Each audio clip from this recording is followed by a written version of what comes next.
বছর ঘুরে এলো আবার মাহে রমাজান। দূর আকাশের চাঁদ দেখে, দূর আকাশে রমজানের চাঁদ দেখে হও খুশি মমিন মুসলমান। দিনের বেলা পানাহার থেকে বিরত থাকি, দিনের বেলা পানাহার থেকে বিরত থেকে ইফতার করিলে পাবে তুমি সম্মান। মিথ্যা গীবত বাদ দিয়ে রাখো তুমি রোজা।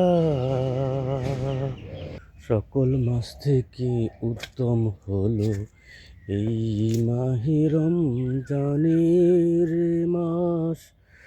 ইবাদত করো, বন্দিগি করো, মাপ চাও সকল গুনাহ আল্লাহর কাছে। এই মাসে, এই মাস হলো ইবাদতের মাস, এই মাস হলো গুনাহ মাফের মাস, সেই মাসটার নামই হলো রমজান মাস।